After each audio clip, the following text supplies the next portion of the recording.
These bees started to build a hive on a patio chair, and I was called to remove them.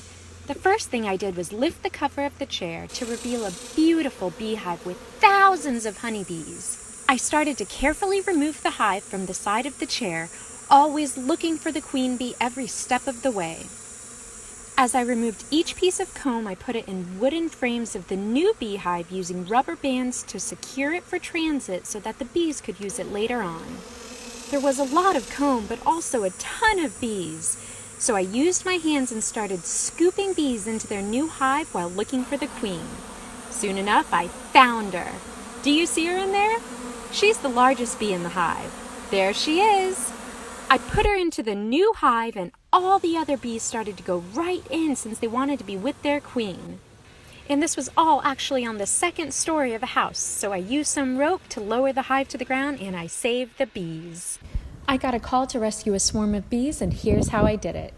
When I showed up, I found a beautiful swarm hanging off the side of a branch, so I set up their temporary transit hive, and I used my garden shears to carefully cut through the branch they were hanging on. When honeybees are in swarms like this, it means they're looking for a new place to live and just taking a little break on their search for another hive. This is because the queen bee is actually a terrible flyer and she needs some rest while traveling. Swarms of bees tend to be very docile since they don't have resources like brood or honey to defend.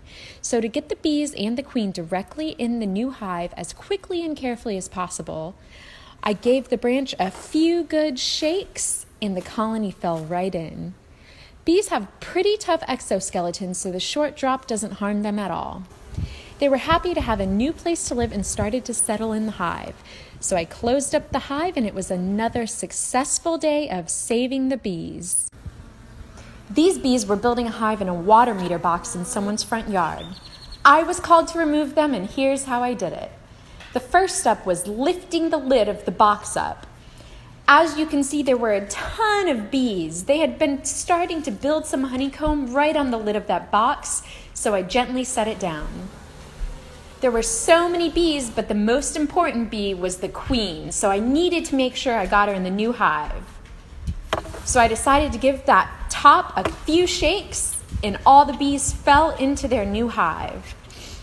I set down the lid, and I would start to look for the queen, hoping that she fell into the box when I gave that lid a few good shakes.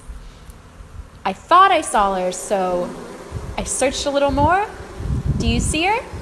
There she is. We got her.